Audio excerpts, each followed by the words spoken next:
Shalom everyone. Shalom सभी को। Welcome to your hour of miracle. चमत्कार की घड़ी में आपका स्वागत है। As we are celebrating Pentecost Sunday. और अब जब हम पेंटिकॉस्ट का रविवार मना रहे हैं, Oh, this is a wonderful event. और ये बहुत सुंदर सा मौका है। It changed the history of the church. और इस बात की वजह से कलीसिया का इतिहास बदल गया। This was promised by Jesus. और ये परमेश्वर का एक वादा था। On the day of Pentecost, और पेंटिकॉस्ट के दिन all the disciples were in the upper room. और सारे ही शिष्य ऊपर के कमरे में इकट्ठा हो गए। They were waiting for the promise of the Holy Spirit. और वे वादे के लिए इंतजार कर रहे थे जो पवित्र आत्मा के विषय में किया गया They था। were all in one accord. और वे सभी एकजुट होकर इकट्ठा थे। They were expecting. और वे एक अपेक्षा से वहाँ पर रुके हुए थे। And God did not break their expectation. और परमेश्वर ने उनकी अपेक्षा को तोड़ा नहीं है। Their hope was not broken. उनकी आशा टूटी नहीं है। On the day of Pentecost, Pentecost के दिन oh, there was a mighty rushing wind. अचानक से एक तेज हवा चली है And they were all filled with the power of the Holy Spirit. और सभी लोग पवित्र आत्मा के सामर्थ्य से भर गए हैं। Tongues of fire sat upon them. और अग्नि की जीभ उनके ऊपर आकर बैठी है। God poured out His Spirit, और परमेश्वर ने अपनी आत्मा को उनके जीवन में उंडेला है। the fire of the Holy Spirit. पवित्र आत्मा की अग्नि। In the Bible, we know Holy Spirit is called by different names. और हमें पता है बाइबल में पवित्र आत्मा के अनेक नाम हैं। He is called as a wind. उसको वायु भी कहा जाता है He is also called as water. और उसको पानी भी कहा गया है He is also called as dove. और उसको कबूतर भी कहा गया है। But we all know Holy Spirit as fire. लेकिन हम पवित्र आत्मा को अग्नि के रूप में जानते हैं। We all know that fire is very dangerous. हमें पता है अग्नि बहुत ही ज्यादा खतरनाक है। In the Bible, many times fire is used. और बाइबल में अनेक बार अग्नि को इस्तेमाल किया गया है। Many times it is used in the context of judgment. लेकिन अनेक बार अग्नि का इस्तेमाल न्याय के विषय में किया गया है। But when the Holy Spirit Himself comes in your life, लेकिन जब पवित्र आत्मा खुद आपके जीवन में आता है, when you are saved, जब आपका उद्धार होता है, when you are the temple of the living God, और जब आप जीवित परमेश्वर के मंदिर बन जाते हैं, then you can endure the fire of the Holy Spirit. उस समय आप पवित्र आत्मा की अग्नि को सह सकते हैं। Those early disciples were baptized in the Holy Spirit. वो सभी पूर्व के ऐसे शिष्यों का बपतिस्मा हो गया था पवित्र आत्मा में। So they began to live a life which is full of fire. और वे ऐसे जीवन को जीने लगे जो अग्नि से भरा हुआ था। They became the ones who move and shake the world. और वे ऐसे लोग बन गए जिन्होंने तो दुनिया को पूरी तरीके से हिला दिया। There was no timidity. और उनके अंदर कोई भी डर नहीं था। They were on zeal and passion for God. वे परमेश्वर के लिए जोश से और उत्साह से भरे हुए थे। We see in the Old Testament the feast of Pentecost. और पुराने नियम में हम देख सकते हैं कि पेंटिकॉस्ट का एक त्योहार होता था। It is a time of celebration. और ये उत्साह का और ऐसे जश्न का त्योहार था। It was time when people thank God for everything. और ये एक ऐसा समय था जहाँ पर लोग अपने जीवन के लिए परमेश्वर को धन्यवाद करते थे। So during the first Pentecost, और पहले पेंटिकॉस्ट के दिन God gave them the law परमेश्वर ने उनको व्यवस्था दी है। as they were gathered on Mount Sinai. जब वो सभी लोग सिनाई पर्वत पर इकट्ठा हुए हैं, They began to hear the voice of God. वे परमेश्वर की आवाज सुनने लगे हैं। There was lightning and thunder, वहाँ पर बादल गरजने लगे हैं, बिजली कड़कने लगी है। and God gave the law of Moses. और वहाँ पर परमेश्वर ने मूसा को व्यवस्था दी है। In this New Testament, और नए नियम में just at the time of the Pentecost, जैसे पेंटिकॉस्ट का दिन था, after His resurrection, Jesus visited people for 40 days. और यीशु के पुनरुत्थान के बाद वे लोगों से 40 दिन तक मिल रहे थे। And after that, He went to heaven. और फिर उसके बाद वे स्वर्ग चले गए। So after that, the disciples were all in one accord. उसके बाद सभी शिष्य एक आत्मा में और एकजुट होकर रहने लगे। On the day of Pentecost, Pentecost के दिन they received the gift of the Holy Spirit. उनको पवित्र आत्मा का वो वरदान प्राप्त हुआ है। So in Old Testament, they received the law, और पुराने नियम में तो उनको व्यवस्थाएं मिली थी, but in the New Testament, they received Holy Spirit. लेकिन नए नियम में उनको परमेश्वर ने पवित्र आत्मा दिया है। So many of you are already baptized in the Holy Spirit. और अनेक लोग आप जो देख रहे हैं, आपको पवित्र आत्मा का वरदान मिला है, आपका बपतिस्मा हुआ है उसमें। Many of you have that fire of Holy Spirit inside of you. और आज आपके अंदर शायद पवित्र आत्मा की अग्नि भी है, Those who don't have, लेकिन जिनके पास नहीं है, ask and it shall be given unto you. वचन तो ऐसा कहता है, मांगो तो तुम्हें दिया जाएगा। God says that I will pour out my spirit on all flesh. वचन तो ऐसा कहता है कि मैं सारी मानव जाति पे अपनी पवित्र आत्मा को उंडेलूंगा। If you are a believer, अगर आप विश्वासी हैं, this gift is for you. ये जो वरदान है वो आपके लिए है। So if you have this gift of the Holy Spirit, और अगर आज आपके पास ये पवित्र आत्मा का वरदान है, you have the fire of the Holy Spirit. आपके अंदर पवित्र आत्मा की अग्नि है, So God is reminding you to stir that fire that is inside of you. और आज परमेश्वर आपको कह रहा है कि जो भी आपके अंदर अग्नि है, आप उसको फिर से चमका दें। 2 Timothy chapter 1 and verse 6. That is why I remind you to fan into flame the gracious gift of God, which is in you through the laying on of my hands. दूसरे तिमोथियस का पहला अध्याय और छठा वचन, इसी कारण मैं तुझे सूदी दिलाता हूँ कि तू परमेश्वर के उस वरदान को जो मेरे हाथ रखने के द्वारा तुझे मिला है चमका दे। So here Apostle Paul is reminding Timothy to stir the fire that was inside of him. और यहाँ पर पौलुस तिमोथियस को याद दिला रहा है कि जो उसके अंदर पवित्र आत्मा की अग्नि है वे उसे चमका दे। So as you are celebrating this feast of Pentecost or the day of Pentecost, और आज जब हम पवित्र आत्मा के इस दिन को, पेंटिकॉस्ट के दिन को मना रहे हैं, Holy Spirit is reminding you to stir that fire that is inside of you. और आज पवित्र आत्मा आपको याद दिला रहा है कि जो भी आपके अंदर वरदान है आपको उसको चमकाना जरूरी है। You already have that fire inside of you. और आज वो अग्नि आपके अंदर पहले से ही है, Because when the Holy Spirit came in your life, क्योंकि जब पवित्र आत्मा आपके जीवन में आया है, He brought that fire of God. वो पवित्र आत्मा परमेश्वर की अग्नि को लेकर आया है। So today you need to stir that up. और आज आपको उसको चमकाना जरूरी है। If you see in amplified version, अगर हम एम्पलीफाइड वर्जन में देखें, it says that inner fire, the special endowment that is inside of you. आपके अंदर जो अग्नि है, आपके अंदर जो परमेश्वर ने आपको दिया है, आपको उसको चमकाना जरूरी है। So you have that special fire. और आज आपके अंदर वो विशेष अग्नि है। In order for us to understand about fire, और अगर हम अग्नि के विषय में सीखना चाहते we हैं, need to see what the Bible tells about it. हमें देखना है कि बाइबल में उसके बारे में क्या लिखा है। First mention of fire is in the book of Genesis. और अगर हम सबसे पहली बार देखें अग्नि के विषय में, उत्पत्ति की पुस्तक में लिखा हुआ है, Genesis chapter 3 and verse 24.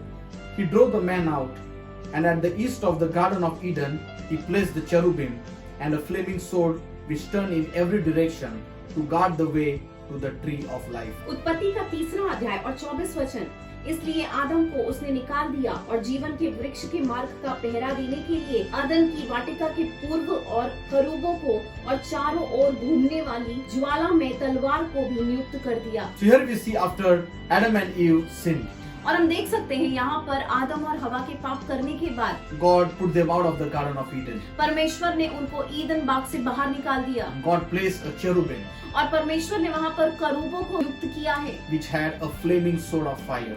जिनके हाथों में ज्वाला में तलवार थी। So first time we see the mention of fire, और यहाँ पर हम पहली बार देख सकते हैं कि अग्नि के विषय में लिखा and हुआ it है। talks about a sword of fire. यहाँ पर ज्वाला में तलवार के बारे में बोला गया है, And this sword was unquenchable. और ये एक ऐसी तलवार थी जो कभी बुझने वाली नहीं थी, Nobody can extinguish this fire. और कोई भी इस अग्नि को बुझा नहीं सकता था। So that sword was placed at the mouth of Garden of Eden. और ये जो तलवार थी वो ईदन बाग के बिल्कुल सामने रखी हुई थी। So we see that this sword was a revolving sword.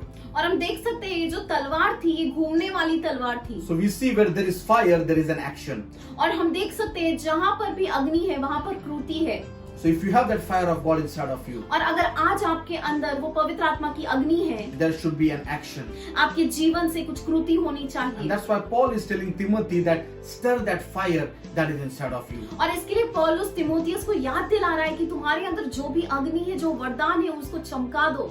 So here we saw the sword of fire. और यहाँ पर हम देख सकते हैं ज्वाला में तलवार। So we have the word of God, और आज हमारे पास परमेश्वर का वचन है, which is compared to the sword of the Spirit. जिसको हम कह सकते हैं आत्मा की तलवार। So brothers and sisters, you have the word of God. और आज आपके पास परमेश्वर का वचन है, But when you have that Holy Spirit power inside of you, लेकिन जब आपके अंदर वो पवित्र आत्मा का दान है, that word which you preach, it goes with fire. और जो भी वचन आप प्रचार करते हैं वो एक सामर्थ से जाता है, And that word will penetrate the hard hearts. और वो वचन इतना सामर्थी होगा कि वो कठोर से कठोर दिलों के भी आर पार चला जाएगा। That fire will produce conviction in the lives of sinners. और वो जो वचन है वो तो इतना सामर्थी होगा कि वे पापी से पापी लोगों के दिलों को तोड़ देगा। So here we see the fire in Genesis. और यहाँ हम उत्पत्ति में अग्नि देख सकते हैं। Exodus chapter 3 and verse 2. Bush was on fire, but it was not consumed. और यहाँ पर अगर हम निर्गम के 3 अध्याय और 2 वचन में देखें तो एक झाड़ी में आग लगी थी और वे झाड़ी जल नहीं रही थी। This is the same bush through which God communicated with Moses. और ये वही झाड़ी है जिसके द्वारा परमेश्वर ने मूसा से बातें की थी। This bush was burning, और ये झाड़ी तो जल रही थी, but it was not consumed. लेकिन झाड़ी को तो कुछ नहीं हो रहा था। So this can be like our life. और ये हमारे जीवन के समान हो सकता है। In the worldly sense, और दुनिया की नजरों में if a thing is on fire, अगर किसी चीज को आग लगती है, it can be consumed. वे पूरी तरीके से नष्ट हो जाती It can है, be consumed to ashes. और वो इतनी ज्यादा नष्ट हो सकती है कि राख बचेगा सिर्फ। But if a man and a woman of God is on fire for God, God. लेकिन अगर एक स्त्री और एक पुरुष अगर परमेश्वर के लिए अग्नि से भरे हुए हैं, Oh, he will not be consumed. वो जलेंगे नहीं। If God can appear through this bush of fire, और अगर परमेश्वर इस झाड़ी के द्वारा अपने आप को प्रकट कर सकता है, which was dry and full of thorns, जो पूरी तरीके से सूखी हुई थी और पूरी तरीके से कांटों से भरी थी, so if God can appear through this type of bush, और अगर परमेश्वर ऐसी झाड़ी को इस्तेमाल करके अपने आप को प्रकट कर सकता है, so why he cannot appear through your life? तो आज वह आपके जीवन से अपने आप को प्रकट क्यों नहीं कर सकता? If God can use a non-living thing अगर परमेश्वर एक निर्जीव वस्तु का इस्तेमाल कर सकता है to communicate a message, एक संदेश देने के लिए, so he surely can use your life to communicate a message to the people who are distracted. और आज परमेश्वर आपके जीवन को भी इस्तेमाल कर सकता है ताकि वे अपने संदेश को लोगों तक पहुंचा सके। So this bush of fire did two things. और इस अग्नि से भरी हुई झाड़ी से दो बातें हुई हैं। First, it caught Moses' attention. सबसे पहली बात, मूसा का उसके ऊपर ध्यान गया है। Second, it attracted Moses towards that tree. दूसरी बात, मूसा उसकी तरफ आकर्षित हुआ है। So same thing can happen through your life. और आज वैसा ही आपके जीवन से भी हो सकता है। When you are on fire for God, और जब आप परमेश्वर के लिए अग्नि से भरे हुए हैं, people will take your notice. लोग आपकी तरफ ध्यान देंगे। When you will preach, और जब आप प्रचार करेंगे, worship, और जब आप आराधना करेंगे, sing songs, आप गाने गाएंगे, people will notice you. लोग आपके ऊपर ध्यान देंगे। Second thing, दूसरी बात, they will be attracted to the Christ that is living inside of you. और वे आपके अंदर रहने वाले मसीह की तरफ आकर्षित हो जाएंगे। They will say that we want what you have in your life. और वे कहेंगे कि जो तुम्हारे जीवन में है हमें उसकी जरूरत है। Third thing, Exodus chapter 13 and verse 21, pillar of fire. तीसरी बात, निर्गम का 13 अध्याय और 21 वचन, अग्नि का स्तंभ। Here we see that God was present with his people as a pillar of fire. और यहाँ पर हम देख सकते हैं कि परमेश्वर अपने लोगों के साथ मौजूद था एक अग्नि के स्तंभ के रूप में। Whenever people moved, और जब भी लोग चल रहे थे, this pillar was showing them direction. और ये एक जो अग्नि का स्तंभ था वो उन्हें दिशा दिखा रहा था। So this was a movable pillar of fire. और ये एक चलता फिरता ऐसा अग्नि का स्तंभ था। So I already told you, मैंने आपको जैसे बताया है, where there is fire, there is an action. और जहाँ पर भी अग्नि है वहाँ पर तो कृति है। So here we see that the pillar of fire was moving from one place to another place. और यहाँ पर जो अग्नि का स्तंभ था वो एक जगह से दूसरी जगह तक चल के जा रहा था। So it had the ability to give direction to people. और उसके अंदर एक ऐसा सामर्थ्य था कि वे लोगों को दिशा दिखा सके। Today, if that fire is present inside of your life, और अगर आज आपके जीवन में वो अग्नि मौजूद है, God will use you to direct many people towards His kingdom. और परमेश्वर आपका इस्तेमाल करेगा ताकि आप अनेक लोगों को दिशा दिखा सके परमेश्वर के राज्य की ओर। Because there are today many lost sheep. क्योंकि आज अनेक ऐसे खोई हुई भेड़ हैं, You will direct them आप उनको दिशा दिखा पाएंगे because you have that fire and that fire has action. और आपके अंदर वो अग्नि है और वो अग्नि जो है वो दिशा दिखाती है। Brothers and sisters, if you are baptized in the Holy Spirit, भाई और बहन, अगर आपका बपतिस्मा हुआ है पवित्र आत्मा में, there are thousands and thousands of people who need direction. हजारों की संख्या में लोग हैं जिनको दिशा की जरूरत है। Bible says, how will they hear without a preacher? प्रचारक के बिना वो कैसे सुनेंगे? So you can be that person who will direct them to heaven. और आप ऐसे व्यक्ति बन सकते हैं जो उनको स्वर्ग की दिशा दिखा सकते हैं। Also the word of God tells us in Leviticus chapter 6 and verse 12, the fire on the altar shall be kept burning on it. It shall not be put out. और लेवी व्यवस्था के 6 अध्याय और 12 वचन में लिखा है, और वेदी पर अग्नि जलती रहे और कभी बुझने न पाए। So God told Moses that the fire on the altar shall be kept on burning. और यहाँ पर परमेश्वर ने मूसा को कहा कि जो वेदी पर जो अग्नि है वो जलते रहने पाए। The word keep burning in Hebrew means to kindle it. और अगर हम इब्री में जलते रहने का शब्द देखें तो वहाँ पर इसका अर्थ होगा फिर से जलाना या फिर से उसको प्रज्वलित करना, To set it on fire. फिर से उस पर अग्नि लगाना, Let that fire be continuously. और वो जो अग्नि है वो लगातार जलती रहने पाए। This is an altar of God. और ये परमेश्वर की वेदी है। So this was the altar where they offered lot of sacrifices. और ये एक ऐसी वेदी थी जहाँ पर अनेक परमेश्वर को ऐसी बलिदान चढ़ाए जाते थे। So today we need to offer the praises and worship to our God. और आज हमें उस वेदी के ऊपर परमेश्वर की आराधना और स्तुति चढ़ानी है। But that altar should be on fire. लेकिन वो जो वेदी है उस पर अग्नि लगी रहनी चाहिए। So when we have that fire of the Holy Spirit, और जब हमारे अंदर वो पवित्र आत्मा की अग्नि होती है, and when we begin to offer sacrifices of praise and worship, और जब हम परमेश्वर को स्तुति और आराधना की बलिदान चढ़ाते हैं, God is pleased. परमेश्वर खुश होता है। Another altar was where they used to offer the incense. और एक और वेदी थी जहाँ पर परमेश्वर को धूप चढ़ाई जाती थी, That also had that fire. और वहाँ पर भी अग्नि होती थी। And we know that means intercession and prayer. और हमें पता है वो वेदी जो है वो तो प्रार्थना और मध्यस्थी की बातें हैं। Many of you, God has called you for ministry of intercession.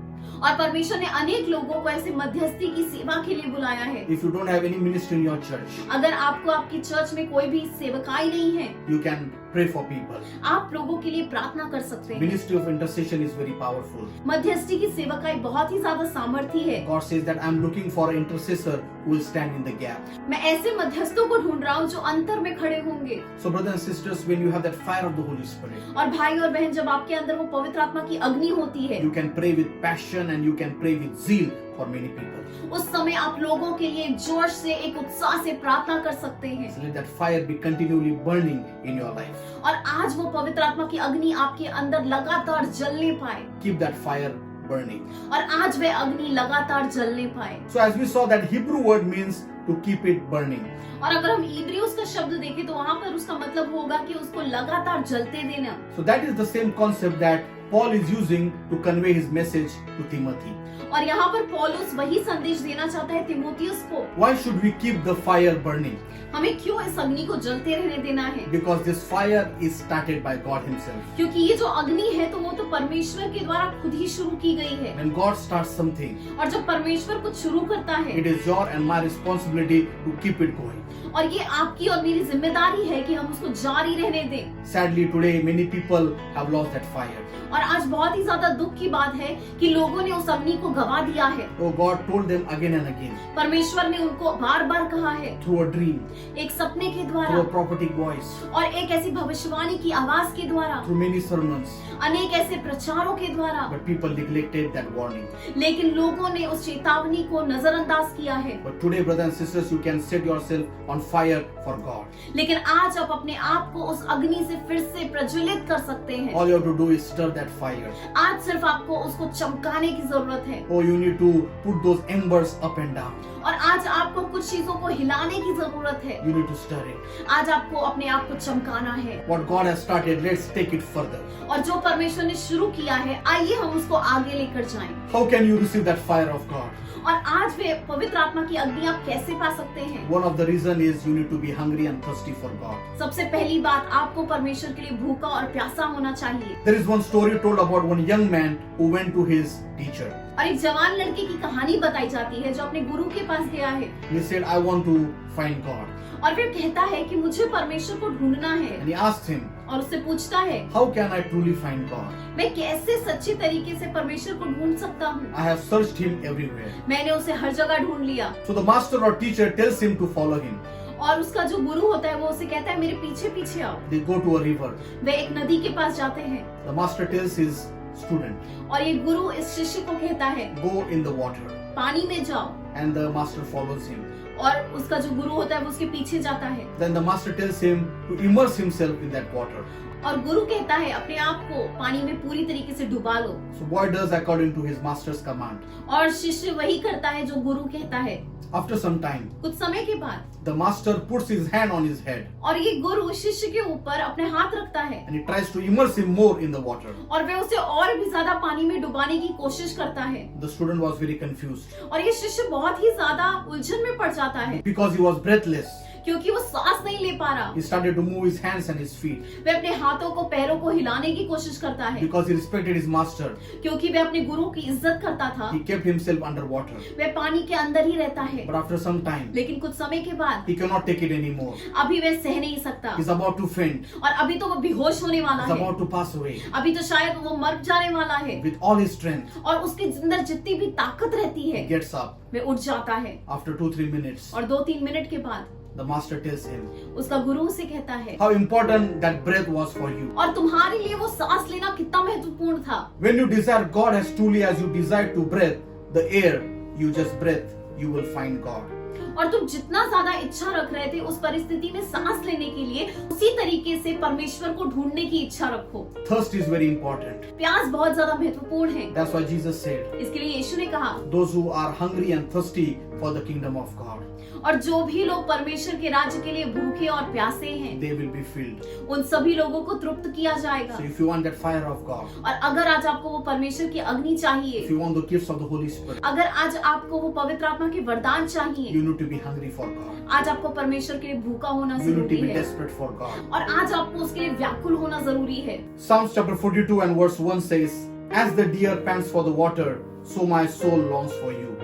और भजन संहिता का 42 अध्याय और पहला वचन, जैसे हिरनी नदी के जल के लिए हाफती है, वैसे ही हे परमेश्वर मैं तेरे लिए हाफता हूँ। David says, "My soul thirsts for God, for the living God."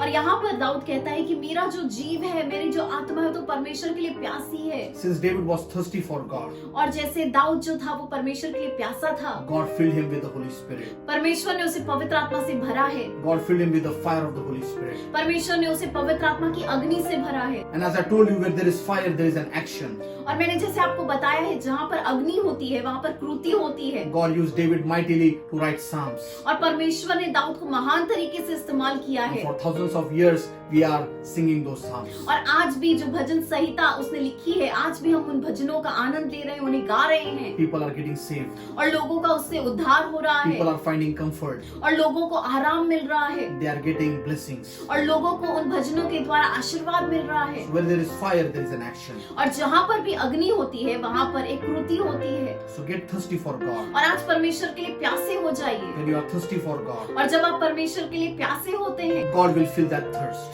और परमेश्वर उस प्यास को बुझाएगा। Holy Spirit is reminding you पवित्र आत्मा आपको याद दिला रहा है। as you are celebrating this Pentecostal Sunday. और आज जब हम इस पेंटिकॉस्ट के संडे को मना रहे हैं, God has already poured out His fire. पवित्र आत्मा आपके ऊपर उंडेली गई है Holy Spirit is already present in this world. और पवित्र आत्मा इस पूरी दुनिया में मौजूद है। If you are saved, अगर आपका उद्धार हुआ है, Holy Spirit is working in your life. पवित्र आत्मा आपके जीवन में कार्य कर रहा है, But you need that fire of the Holy Spirit. लेकिन आज आपको उस पवित्र आत्मा की अग्नि की जरूरत है। That baptism of the Holy Spirit. वो पवित्र आत्मा के बपतिस्म की जरूरत है। When Timothy heard Paul's advice और जब तिमोथियस ने पौलुस के सुझाव को सुना है and he began to work according to what Paul commanded. और वे उसके ऊपर कार्य करने लगा जो भी उसने पौलुस से सुना है। 3 times in this book of Timothy, fire is mentioned. और तिमोथियस की पुस्तक में 3 बार अग्नि के बारे में लिखा हुआ है Or stirring is mentioned. या ऐसे चमकाने के विषय में बताया गया है Paul is reminding him. या पौल उसको याद दिला रहा है, इस विषय में लिखा है। So that's why many times God reminds us again and again.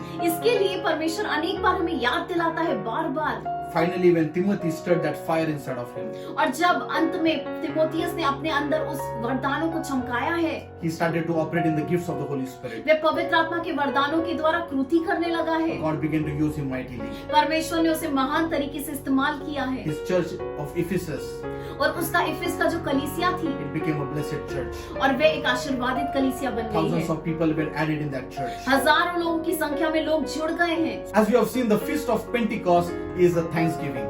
और हम देख सकते हैं पेंटिकॉस्ट का जो त्योहार है वो तो धन्यवाद करने का त्योहार है It is a time of celebration. और ये एक महोत्सव मनाने का त्योहार है। So you begin to celebrate, और आज धन्यवाद कीजिए और एक महोत्सव मनाइए begin to thank God for sending Holy Spirit. और परमेश्वर को धन्यवाद कीजिए कि उसने आपके सामने पवित्र आत्मा को भेजा It है। was also a time of harvest. और ये उस समय फसल का समय था People used to thank God for the harvest. और लोग परमेश्वर को उनकी फसल के लिए धन्यवाद करते So थे। let this time और ये समय begin to thank God for the harvest of souls. और इस समय परमेश्वर को धन्यवाद कीजिए कि वे आत्माओं की फसल तैयार कर रहा है। As the word of God already tells us that the fields are white. और वचन तो हमें बताता है कि फसल तो पहले से ही सफेद हो गई है। So you and me need to thank God for the harvest of souls that is coming to His kingdom. और आज हमें परमेश्वर को धन्यवाद करना है उन अनेक ऐसी आत्माओं के फसल के लिए जो परमेश्वर के राज्य में आने वाली हैं। So stir that fire which is inside of you. और आज आपके अंदर जो अग्नि है आपको उसको चमकाना है Move and shake this world. और आज आपको इस दुनिया को हिलाने वाला बनना है। Let's pray. प्रार्थना करेंगे। Heavenly Father, in the name of Jesus, स्वर्गीय पिता यीशु मसीह के नाम में thank you for your word. हम आपके वचन के लिए धन्यवाद करते As we हैं। are celebrating this Pentecostal Sunday, और आज जब हम इस पेंटिकॉस्ट के रविवार को मना रहे we हैं, thank you for the gift of the Holy Spirit. हम धन्यवाद करते हैं उस पवित्र आत्मा के वरदान के Lord, लिए। I pray for your gift of the Holy Spirit to be given to many people. और आज मैं प्रार्थना करता हूँ कि परमेश्वर आपकी पवित्र आत्मा के वरदानों से अनेक लोगों के जीवनों को भर दीजिए Baptize them in the Holy Spirit. और उनको पवित्र आत्मा में बपतिस्म प्राप्त होने पाए। Oh Lord, let them stir that gift that is inside of them. और आज जो भी वरदान उनके अंदर है वो चमकाने पाए। Let them stir that fire that is inside of them. और आज जो भी उनके अंदर अग्नि है वो चमकाने पाए। Lord, those who have that fire inside of them, और आज जितने लोगों के अंदर वो अग्नि है, oh, let there be an action. उनके जीवन में एक कृति होने Let पाए, them take an action. वो एक कृति करने Let them पाए take a step of faith और आज वे विश्वास के पैरों को उठाने पाए and allow that fire of God to use them mightily. और वे पवित्र आत्मा की अग्नि के द्वारा उनका इस्तेमाल होने पाए। Lord, when the disciples received that fire, और जब भी शिष्यों को वो पवित्र आत्मा का अभिषेक प्राप्त हुआ, they became bold. वे पूरी तरीके से सामर्थी बन गए They brought a harvest of souls in the kingdom of God. और वे लोग आत्माओं की फसलों को आपके राज्य में लाए हैं। So similarly, as these people have received your fire, और आज जब आपके लोगों ने उस पवित्र आत्मा की अग्नि को स्वीकारा oh, है, let them bring harvest of souls into your kingdom. और आज वे भी ऐसे आत्माओं की फसल आपके राज्य में लाने पाए, Use them mightily, O Lord. उनको महान तरीके से इस्तेमाल कीजिए। Those who are sick be healed in Jesus' name. और आज जो भी बीमार है वो यीशु के नाम में चंगे हो जाएं। Oh, those who are in tears, wipe away their tears. और आज जो परमेश्वर रो रहे हैं उनके आंसुओं को पोंछ दीजिए। Give the hope to the hopeless. और आज जो निराश है उन्हें आशा दीजिए, You be glorified. आपको महिमा मिले। In Jesus' name I pray. यीशु मसीह के नाम में Amen.